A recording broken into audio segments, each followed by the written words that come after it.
Hello and welcome back to Solar Pumpkification. Grateful to be with y'all. And what we're going to be attuning to next, we have two individuals who are going to be convening us here. One is Sheridan, who, as some of you may remember, has written multiple books about the future of San Francisco in a hopeful, regenerative sense of what future is possible here. And then we have Nina here, who is also someone who is an artist in our show, who has shared airplane art in our show, and has also worked at the intersectionality of regenerative fashion, regenerative contextuality for how we can have living relationships that we can express through many more fractals of our experience of life, our experience of space, and our experience of our context with each other and plants at the same time. That plants can help us relate to each other as humans more deeply and more regeneratively and more meaningfully. And with that, I'm very grateful to introduce Nina and Sheridan. Thank you so much, Bobby. Hi, everyone. Welcome, welcome. Today we will be talking about eco-cultural futurism for innovators, cultivation lab. So, just a little context about me. I'm a multidisciplinary sustainability consultant and also a regenerative entrepreneur, creating real living air plant wearable art. And I'm a mixed ethnicity woman. That's a huge part of my identity. And that being mixed has brought me to this path of really exploring what is at the intersections. I feel a life purpose to create global and local collaboration and catalyzing our diverse backgrounds for evolutionary sustainability solutions. So we're here today, and I would like to introduce to you eco-cultural futurism. This is a framework that I have been cultivating, and let me just break it down for you a little bit. So eco stands for ecological or regenerative, and cultural represents our diverse backgrounds of ancestral eco-wisdom and cultural wisdom that can help benefit our future. And then futurism is how do we want to see that reflected in the thriving societies we want to create. With that being said,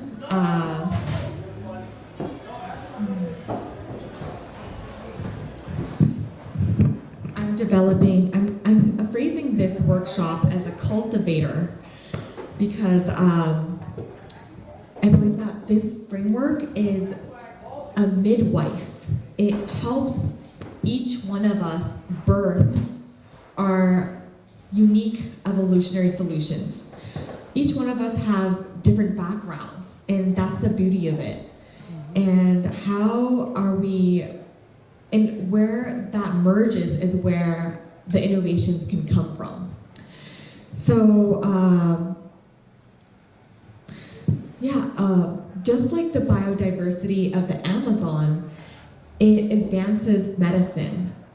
I believe that the intersection of our cultural biodiversity creates an edge effect abundance of sustainability, evolutionary sustainability solutions.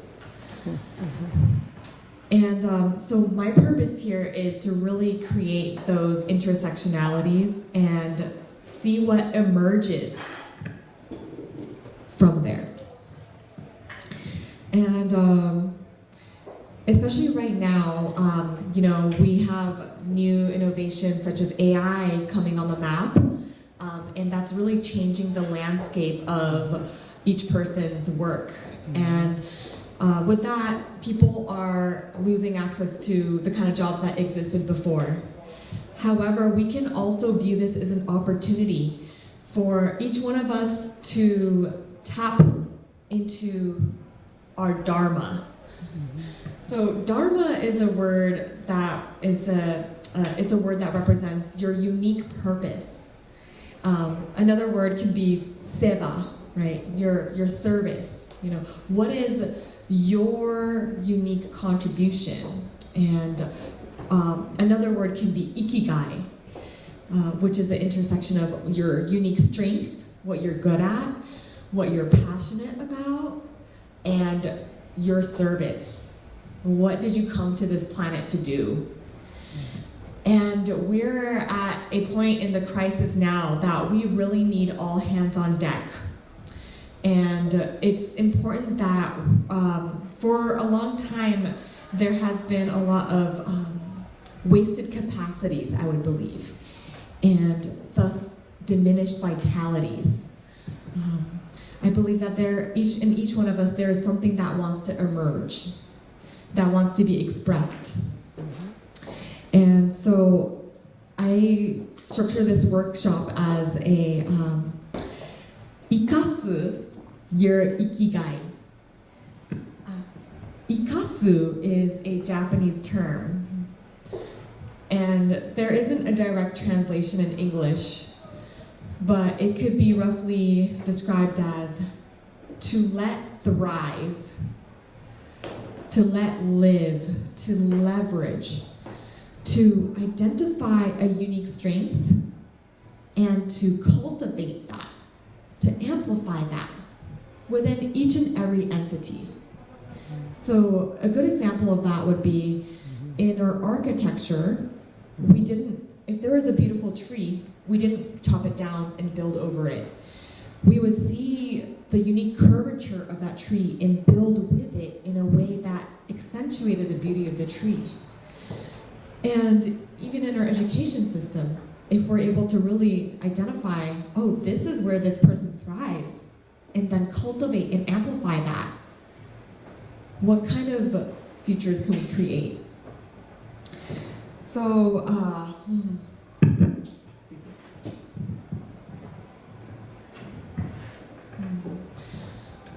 So a regenerative future or a sustainable future shouldn't be a top-down thing. It doesn't look like one-size-fits-all design. It is, in fact, something that we all co-create from our diverse backgrounds. Currently, right now, there is still a bit of a top-down approach to sustainability in that it's a little elitist, it's a little exclusive, and certain voices have been marginalized. However, those voices are so important because those are untapped possibilities and potentials for solutions. So ancestral eco-wisdom, just like what I had expressed, some examples of that would be, in my culture, in Japan, there was a 268-year period where it was a complete zero-waste society, zero-waste urban society of millions of people. How can that benefit us in rethinking and shaping our modern and future societies? We had things like boro, where we upcycled our clothing, and kintsugi, where we, if there was a broken pot, we would actually repair it with gold, adding a lot more story to it and value to it. So, unfortunately, the fact of the matter is that a lot of this indigenous and ancestral eco-cultural wisdom is being rapidly forgotten and lost. There are elders, wisdom keepers, that are the last people holding that and bearing that wisdom. And with a homogenization in culture, a lot of it is being lost. However, those are such important untapped potentials when it's brought into the future. Imagine if those eco-solutions could be merged with our technologies and our current society's needs. Can you imagine what would come about it? We don't really know. And that's also the exciting part of eco-cultural futurism. It's about how is this, in what unique way could this manifest in our future? And also, it's also about having a new approach to integrating that wisdom as well. Today I actually spoke with a native Californian woman and talking to her about eco-cultural futurism, but she expressed that in the past, their sacred traditions and eco-wisdom and sacred sites have been desecrated or extracted. So if we are to integrate this wisdom, we also need to think about it in a model of not an extractive model, but an integrative, collaborative model. And then also centering those cultural communities and defining and being able to also see how that their eco-cultural wisdom looks like reflected in our thriving eco-future. So in this lab, we all get to co-create together. It's kind of like a mystery dish, right? Like there's all these different ingredients and we don't know what the cuisine is gonna be. But we know it's gonna be good, because who doesn't like fusion food, right? So I'm excited to go on a journey with you to discover these untapped potentials, these under-leveraged capacities, these, yes, to create more vitality in our societies. And then also a great thing about that is that, like I said, can create a collaborative abundance of solutions that we can also share with each other. Now we can have these feedback loops of best practices and say like, oh, this worked here. Can it potentially work in this environment? So tapping into the biocultural uniqueness of each locality, and we can continue to build upon each other in our solutions. So a sustainable future, a regenerative future is not regenerative unless it is culturally, economically, and ecologically regenerative. So I'm excited. This accelerator, cultivator is for each one of us to go deep within and find what it is that eco-cultural wisdom that is within each one of us, and allow it to emerge and combine it with your current passion, you know, whether it's a business you're working on, an initiative you're working on, or it could be a new offering that emerges from this. So I'm really excited to see what emerges. Also, the fact that this is really going beyond a compliance approach to sustainability, but a generation approach. That each one of us are creators of our future. And if we're not creative, how can we create new systems? So I encourage all of you to create these, through this exercise, we're going to find where your unique strengths intersects and what your unique offerings to our eco-future will be. And we'll get to do some designing and drawing and future casting. So thank you for joining me on this. Do you have the mouse for the next slide? Oh, I have it. Okay.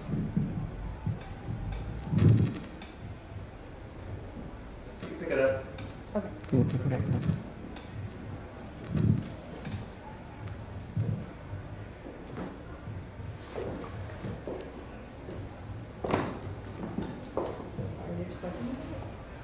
Left click. You got it. Okay, I'll just have to ask. You tell me when you want. Next slide, please. So let's go into some examples and case studies. I know that this could be a little abstract right now, but I want to let you know that this is already something that each one of you is actually already doing. You know, our cityscapes are already changing. We're such global citizens, you know, and we're experiencing so much with the internet and everything. We're experiencing so much intersections already. So already our cultures have been evolving in this way. And there's a lot of focus on cultural preservation, but cultural regeneration is the process of bringing that culture into the future so it can continue to live on and evolve. Yeah, I just want to bring attention that this is something that we're already doing. So let's dive into some examples. This is a beehive fence in Africa. So this is very interesting because they're using beehives instead of fences and metal to deter elephants from coming into their gardens. And this is a great solution because you're not using all these materials, but you're also creating win-win-win scenarios where the elephants can stay healthy and not affected. You know, we're avoiding any kind of conflict with them, but also bees are such great ecosystem providers. Next.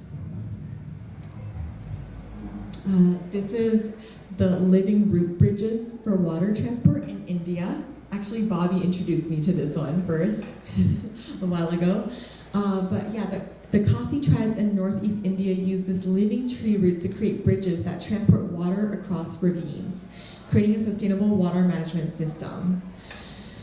So when you think of a bridge, what have you seen bridges are usually made of? Steel. Steel, right? Steel. Wire. Concrete. Mm-hmm. What do you think happens when a disaster hits to those materials? Fracture. Mm-hmm. They rip, they tear, they shear. They rip, they tear, they shear. Mm-hmm. They create rubble. They create trash. And these are actually not using any of these materials, and these bridges are actually alive. These trunks are woven together. So in a way, it never dies. A lot of our modern infrastructure has a lifespan of about 50 years, and then it starts to deteriorate. Imagine how much wasted materials there is from that. So this is really thinking about a long-term perspective of if it's living, it can continue to not deteriorate and continue to be evolving with us. Next.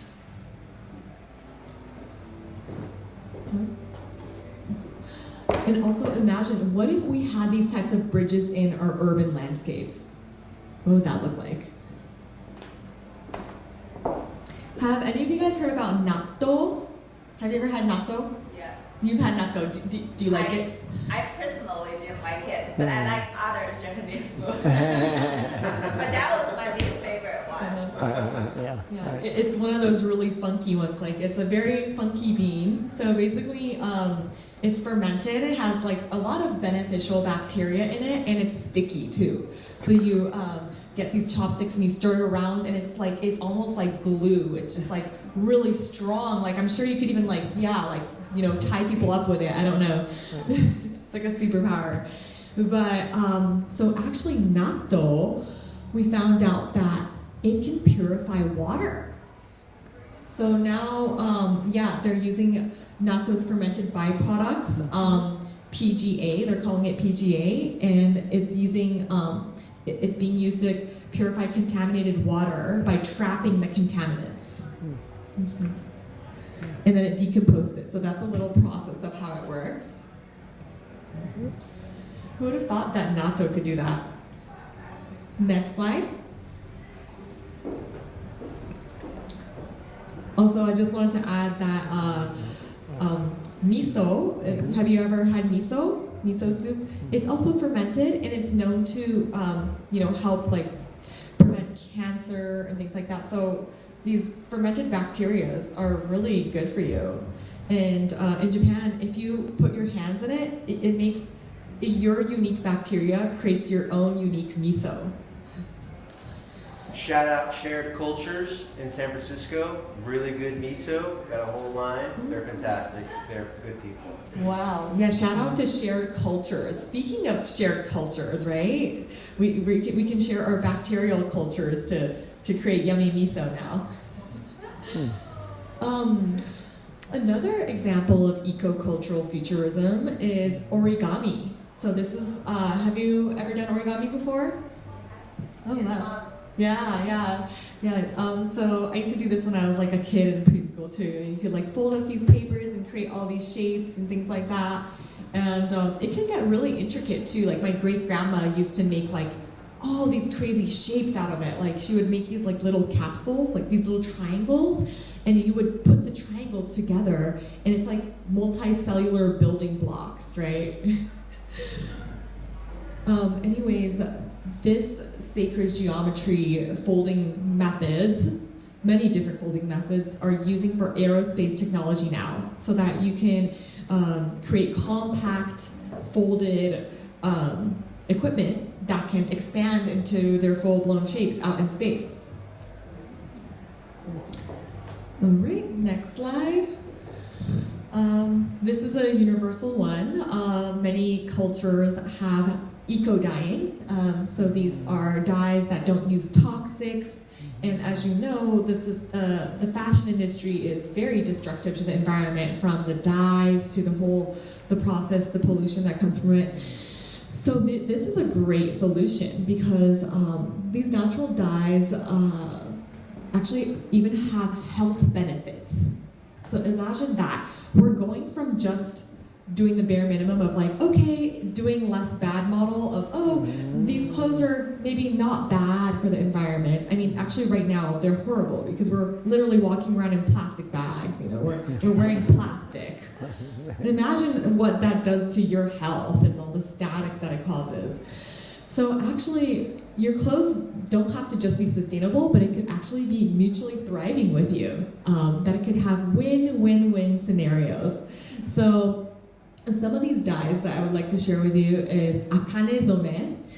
It's a root. It's a red root, and it creates a red dye. And actually, it helps in the wintertime. It helps keep you warm, and then in the summertime, it helps keep you cool. So that's some like low-tech, high-tech stuff right there, isn't it? And then there's eco dyes in many different cultures. You know, they use indigo in India, and turmeric, and plants, any kind of plant you could think of, onion skins. There's like Bengala dye, which is iron oxides, and it creates these very like subtle, beautiful dye colors it can make these patterns with. So, yes, imagine if all of our clothes were dyed that way. Next. Boro. Have you ever heard of Boro fashion? It's pretty high fashion. You know, it's been featured on, you know, in New York and fashion weeks and everything like that. And basically it's like patchwork clothing, because it's like not even a single cloth will be wasted. So let's just, you know, patch it all together. And now it's, you know, high fashion. So imagine if, Sheridan and I were actually talking about this earlier, but imagine if all of our diverse backgrounds of like ancestral eco clothing came together. Wouldn't that be a really cool outfit? Mm-hmm. Would you wear that? Yeah. Bobby, would you wear it? I wear it every day. Nice. Well, maybe that's what our future would look like. Next. Mend your clothes, y'all. Wednesday. Wednesday Men's Day. Oh, is that a real thing? I did it once. It was amazing. Oh, cool. It was not like I don't think it's a widespread phenomenon. Does that happen in the city? I was in Detroit. Oh, okay. Very witty name. I like it. Oh. So. Shout out Detroit. Shout out Detroit. So now I would like to turn the attention back to what is your eco-cultural wisdom? So we're going to work on a wisdom tree activity. and have a group share. So if each one of you could just get a piece of paper and a pen and draw a tree on your paper. Thank you. Okay. Okay, just So I'm going to have each one of you draw a tree with roots, a trunk, and branches and leaves. Okay. It doesn't have to be like crazy. Like make sure that there's space for you to write inside of it because it's a writing exercise. So just make an outline of a tree, please. Oh. Yeah, so it's an outline of a tree. Oh, it's outline. Okay. With roots, trunk, and leaves. So while you're doing that, let's start thinking about, on the roots, start thinking about what are some eco practices or eco-cultural practices that you've come across that you resonate with or that you've inherited. So it could be family traditions or a knowledge from like the region you come from, or any stories that you've been exposed to. It could be any of those things. So I'm gonna have you do a little reviving and digging inside of yourself of what that could be.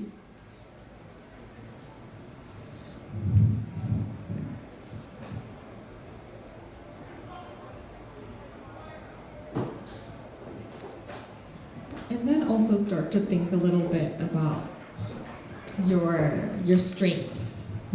What is your eco powers?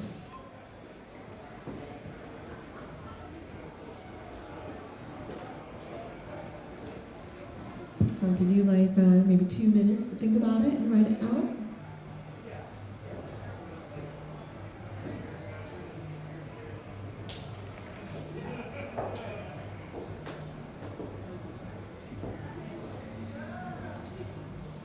And then in the trunk, you could start reflecting on how these practices that you may have been exposed to or that you really resonate with can maybe merge with some interesting, some technology or eco-practice that you resonate with.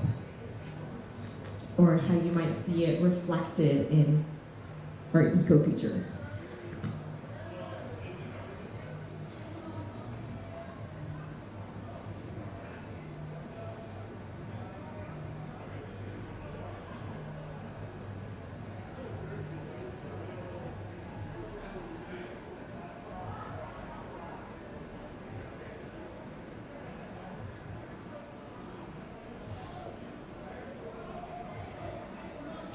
Anybody have any questions or anything that come up? This is all part of the process.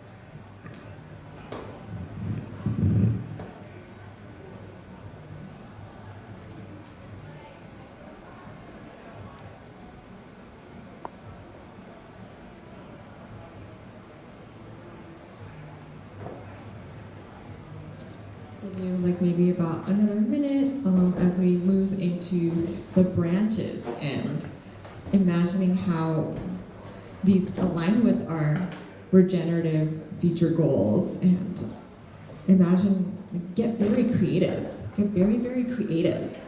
Like what kind of funky, fun evolution of it can happen in the future? How can it be merged with some things? Oh, that's my.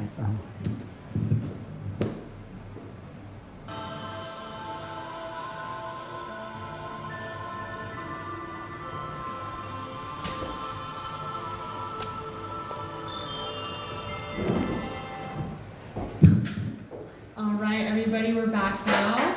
So let's go around and maybe just share like about half a minute per person what came out of this for you. So what is a eco-cultural wisdom experience or concept that you've connected with, and how do you see that being evolved into the future in your tree?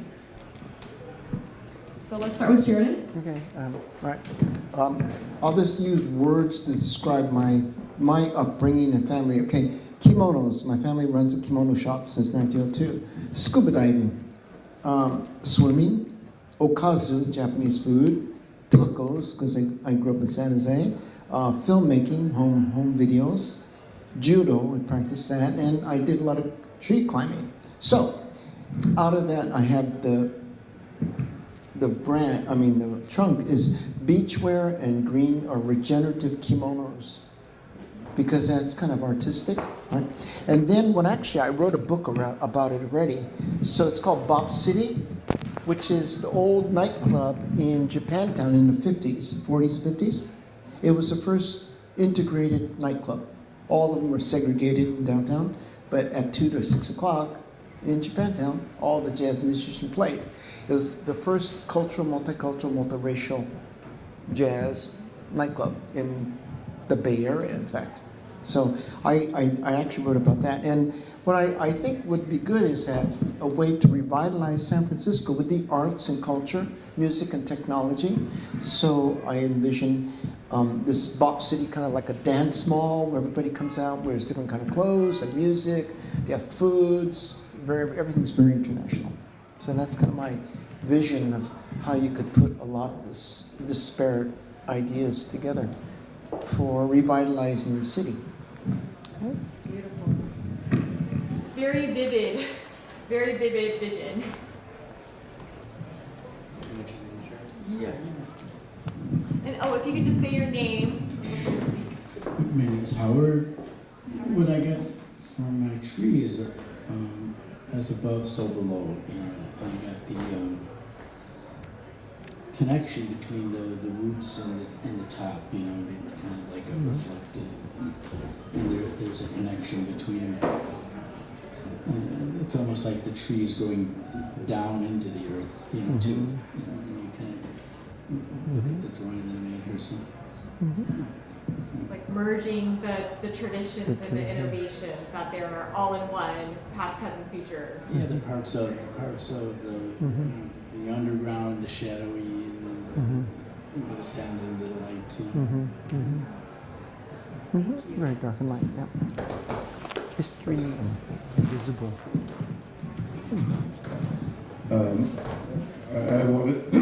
I wanted to add, for my roots, I was identifying Helm as a humor fractal that I grew up with, and the acceptance that great-grandparents and grandparents' lives were unexpected journeys of many turns, and that's actually normalized in my family's journey. And so understanding that, and then I've recognized that in the external world aligns to, I learned about the Bowery Squiggly line life path, and it very much aligns with the same.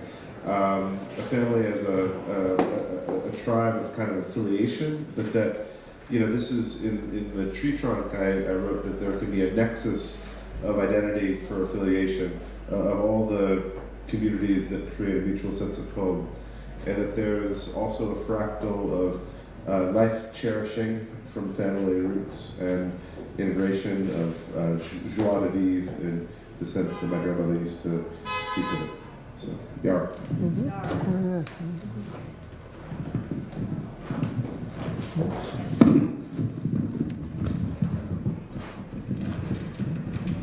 Hi, I'm Emily, and I'm a big foodie, so I'm just gonna transfer all my thoughts through all kinds of food. I grew up as an Asian, so I had the privilege to try different various Asian food throughout China actually, and we have so many cuisines that never get widespread here. Like the most famous one is probably spicy food and Canto food. I mean, here in San Francisco. So I know, stereotypes. Thanks. So I guess because I feel like food is such a universal language, and it doesn't require any backgrounds or knowledge. As long as you have a ton and you love good food, it can be for any community actually. So I think my future vision is like where we all share each other's cultural background through food. Like we can communicate, we can talk about it, or we can taste it together.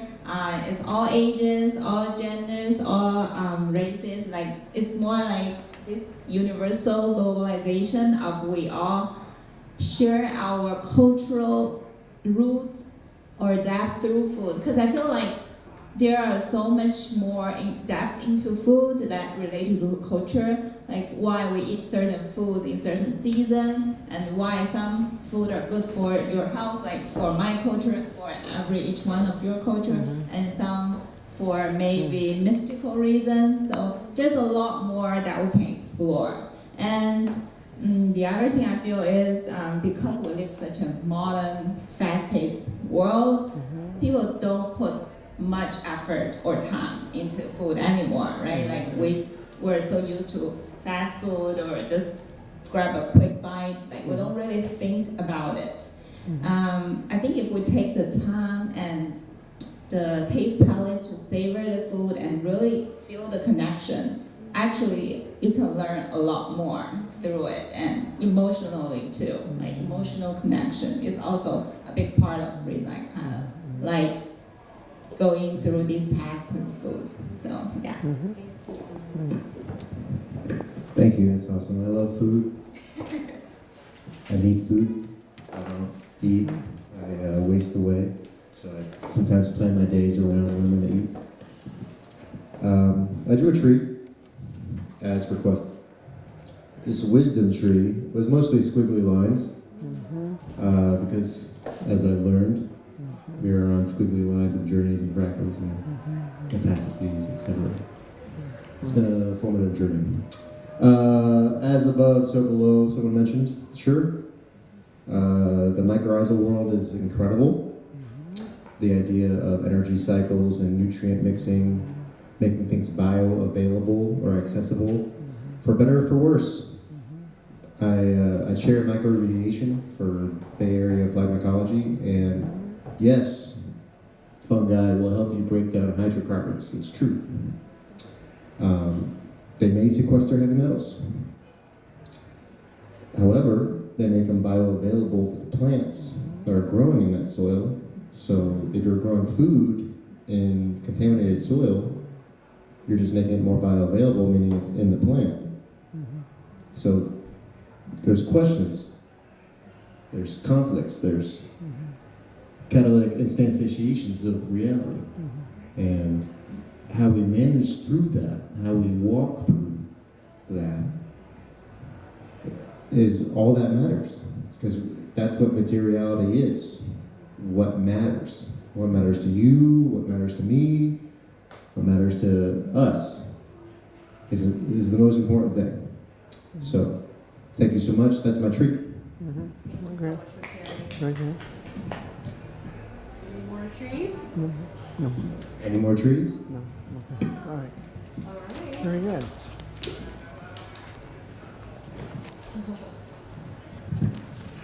Wow, that was so exciting to hear about all of your different kinds of trees that are being brought forth to our eco-future. I think that each one of them is so unique and valuable, and I love how you've also integrated your unique experiences with your families, your strengths and things you're passionate about. Yes, we're headed in the right direction. Now, let's go to the next slide. And so now we're gonna dive into some poly-crisis sustainability problem topics. So we have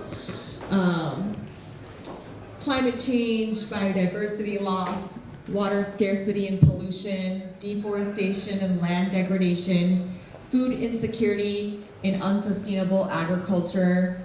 We have waste management and plastic pollution. We have energy transition and fossil fuel dependence. We also have environmental justice and inequality, ocean acidification and marine ecosystem collapse, and overconsumption and resource depletion. So I just limited it to just 10. My idea is to have a mini think tank with you guys. So let's pick one topic, or I don't know, should we do breakout groups? Do you guys feel like staying in one group or a breakout group? Maybe we'll stay in one group. An interesting thing we learned from Warm Data Labs is they broke into pods, groups of smaller clusters around a particular context. So you could create a couple pods with number 3, number 7, number 9. And then people could switch and find one they like, or they could pick their own and start talking about something new. That's up to you. Yes. Thank you so much for your contribution, Patrick. So yeah, let's create some pods. So if each group could, let's do pods of 2 people each then, or 2 to 3 people, or actually let's do 3 pods. Yeah, let's do 3 pods, 3 people in each group. And you can either pick one topic up here, or you could just come up with a topic that each one of your people are passionate about. It doesn't have to be one of these topics, but come up with a sustainability issue topic that you're all passionate about and why you feel like that's important. And then let's, and then can we go to the next slide, please? If you can scan this QR code with your phone, it's going to give you a database of eco-cultural wisdom solutions from around the world. And what we're going to play with is seeing what kind of solutions we can create by merging them, and how we can address these systems, polycrisis issues that we decided to choose for our group. All right, everybody. I hope that you guys had an amazing discussion, and I'm very curious to see what emerged from your intersections. Let's start with Bobby's group. Or actually, should we start with our group? Since we have the mic. So in our group, Emily, she brought up this this innovation that she's very passionate about is kelp biofuel. And that's such a great solution, right? And then it's such a great solution because it cleans the water with the kelp, and it's also a food source, and it's fast growing, and then it's clean, purifying, gets us away from fossil fuels. So we took that and we started thinking about, well, what kind of like other innovations could we add on top of it and combine it with? And in our eco-cultural wisdom list, we found one that said seaweed farming in Japan. Coastal Japanese communities use seaweed farming as a sustainable method to restore marine ecosystems and provide food security. So we were also talking about the kelp is a key ecosystem food chain source. For other fishes. Yeah, right, and for other fishes. And Sheridan started talking about how this can be integrated into the fish health and everything. So did you want to share a little bit about that? Okay. This is the most great. Japan in the 80s had a Marinopolis program, underwater cities, but it was for fish farming. And they had little fish hotels. But what the most interesting experiment they ever did is they were opposed to prisons, or cages for the fish, because of the pollution. And then the disease would wipe out the whole fish if one was infected. And they said, there's got to be a simpler way to do it. So what they did, is they said, there's no cages for the fish. They just live in the ocean. But how would they all escape? Because what they did is they used a Buddhist gong, where you can hear the sound 20 miles under the sea, and they would hit the gong and feed the fish through Pavlovian conditioning, and they would do it as the fish grew up. And then they would just let them go into the ocean. And then when it was time to harvest them, guess what they did? They hit the gong and all the fish came back. So the fish were wild, without cages, it's cheaper. And they didn't have all the disease problem because it was all wild in the open. So I said, that's interesting use of traditional low-tech Buddhist gongs. to bring all the fish back using Pavlovian psychology. I said, now that is different. Yeah. So it was interesting to really dive into this conversation of marine ecosystem health, fuel, and food sources, and purification, healthy systems. So that's what came out of our group.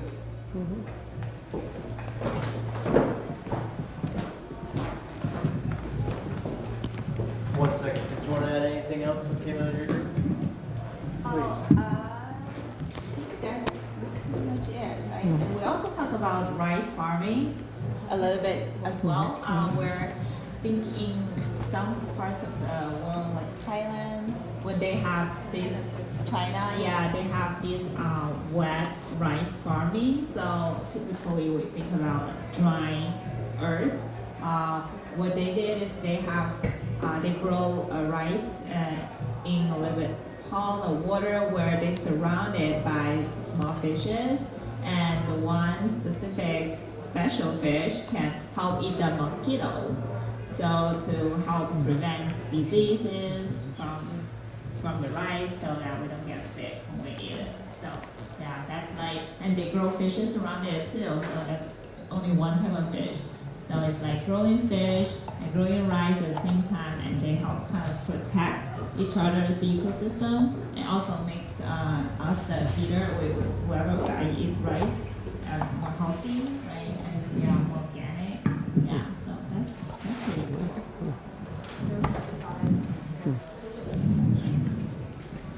I just was going to add, George and I were speaking in part about the living bridges example and that fractal. I think that it's inspirational because it's also, not only are there hundreds of living bridges that are hundreds of years old, but there's the Balbotonic example in which there's an entire skyscraper built out of living trees that have replaced all the steel, concrete, and iron, and turned into a living skyscraper. And the dream that those folks have been on, that I think is fascinating, is how to grow a city of millions of people in the future in a living building sense. They have the narrative that if they're, like the heliogenesis folks think there's going to be 1 billion climate refugees, so how do we grow enough material urbanism that people can live within? But the wonderful thing about the Balbotonic and the living bridges is it brings biophilia into a place where we're stuck with the concrete version in our version of modernity. And so it's really a biophilic, more ancient future kind of meta progress. Thanks, Bobby. When I looked at the list, what I saw is that all the issues are connected. And if we connect one to another, and then look at solutions that can deal with all of them, it gets very effective. And this ties in Buckminster Fuller's idea of comprehensive anticipatory design science, making the invisible visible. And another thing that he talked about was precision measurement. So when you look at these natural systems, one of the issues that's been facing us is that most everything that humans are really proud of having accomplished, whether it's the James Webb Space Telescope or the Golden Gate Bridge or aeronautical design or even Olympic medals, there's one thread running through it all, it's precision measurement. Everything's been measured. And once we've measured it, we can set a standard for it and move forward. That's what we need to do to apply to our natural systems, how we interact with nature. We need to give nature a voice. In fact, we need to understand what nature is like without human influence, because we're a guest on this planet of nature. And that's where the indigenous wisdom comes in. We also have to trust our feelings and how things feel to us. Bucky, at the end of his life, he spoke about integrity. Of all the things he could have mentioned in his long career, he spoke about integrity. And the reason he spoke about integrity is because he knew that each of us is absolutely unique. A unique combination of stardust, light, water, orgasm. And here we are to take our human potential in this physical body, our consciousness, and contribute it to the whole, which inspires others to live their dreams and take this planet to where it can be. So thanks for putting the list on. It's exciting. I'm excited about working with it. And we can do it. That's what we're here for. All of us are on this planet at this time for the single reason of shifting it to a regenerative future. So, thank you. Thanks, Bobby, for the vision to put this show together. When Bobby first told me about the show and said, hey, come on down, we're going to have this gallery space, and I walked in with Tikva, and a few people were here, and a bunch of artwork was on the tables, and walls were blank, and I just knew that we had to work together and manifest something that was going to be beautiful, and it really exceeded my imagination, because when I looked into the eyes of the works Bobby's created and the inspiration that the other artists have shared, I just said, oh, this is great, and it's magic, so thank you. Thank you so much. Last group. Okay. Well, I guess I'll thank you. Appreciate to Nina for being the kind of leaner moderator, like hub of the wheel. So that's really excellent. And who is the person I was talking to? Sergio. Sergio? Okay. So we came up with it's kind of like a pyramid structure. Like, what's your basic on food insecurity? Okay. The fundamental thing is that it's for profit, it's commodity, right?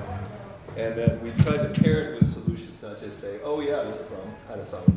So for profit and commodity, you can make it like for people and for use, like as needed. It's a human right. It's not like for sale.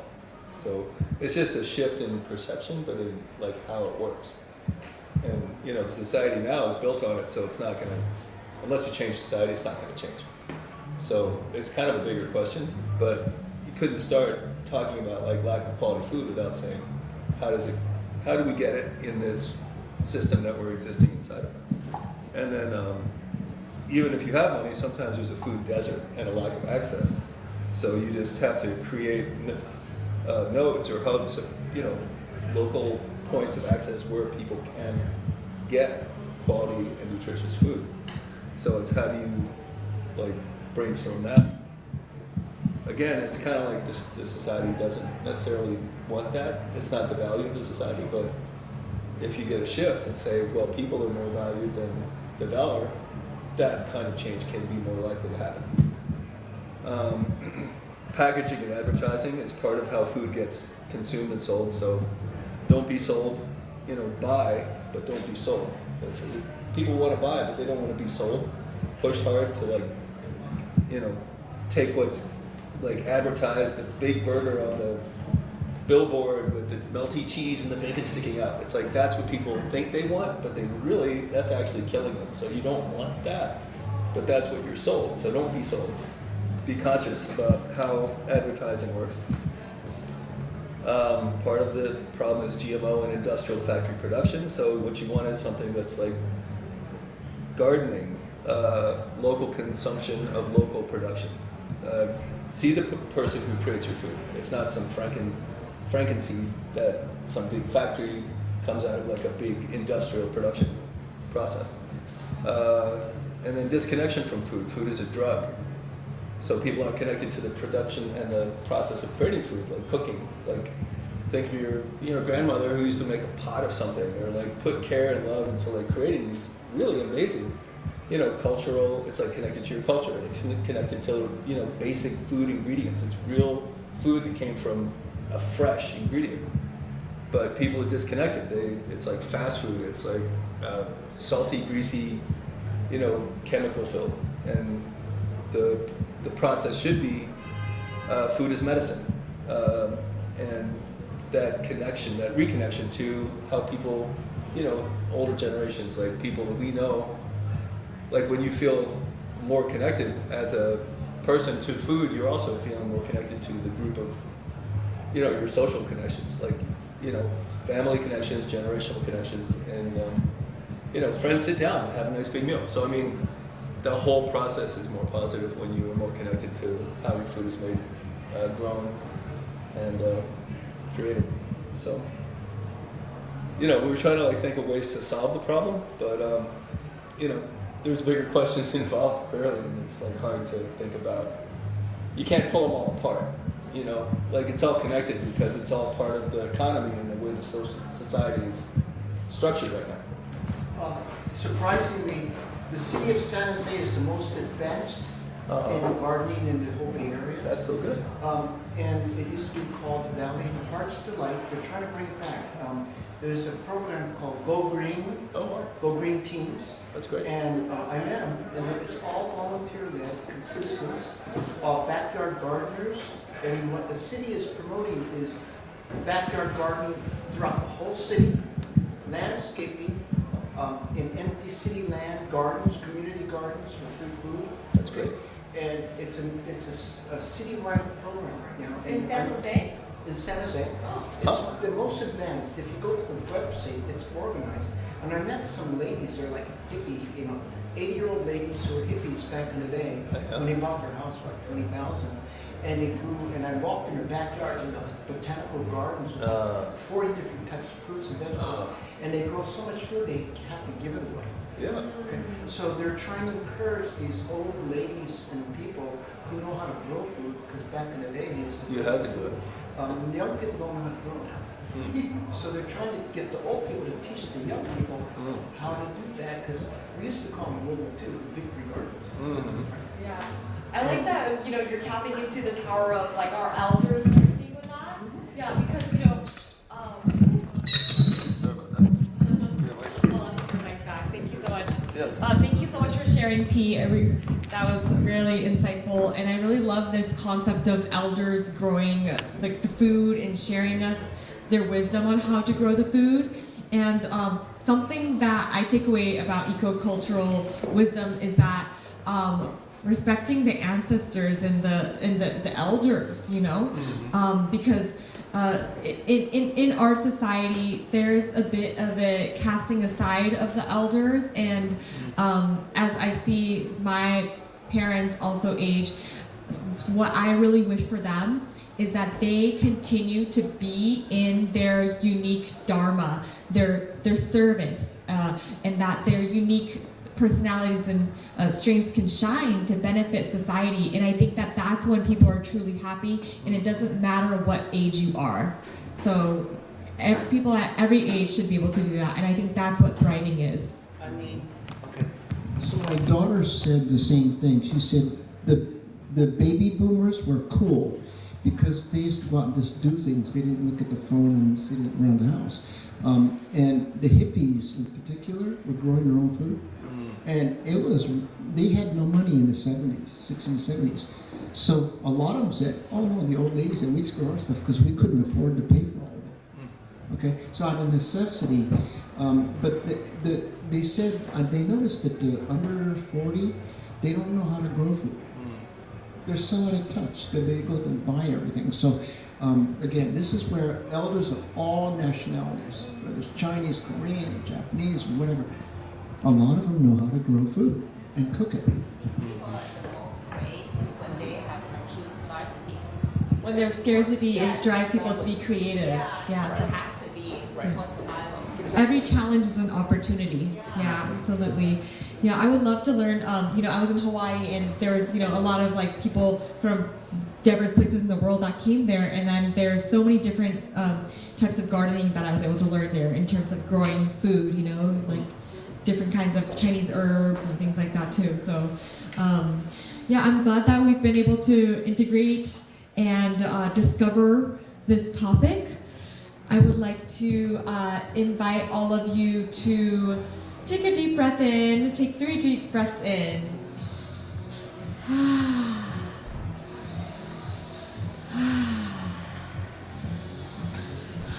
And hold in your mind this eco-cultural, thriving future that we just created together.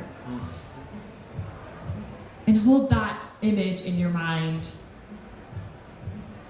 And I'd like to ask, with this last note, leave you with a question of what will you take from this workshop to nurture your eco-cultural futurism journey? What is your offering? What is your unique eco-cultural futurism offering? And what's one action that you'll take in the next 30 days? And I also invite you all, if you have time, to draw on this whiteboard what this would look like. This is your Eco-Futures wall. And yeah, please sketch, you know, the solutions that came out of your groups into a, you know, our urban landscape of San Francisco, what it may look like 100 years from now if we kept going at this rate. So I want to thank you all for joining us today, and we'll stay in touch. You can find me on Instagram as airplantnina, or just email me at ninabazan415@gmail.com. So stay in touch.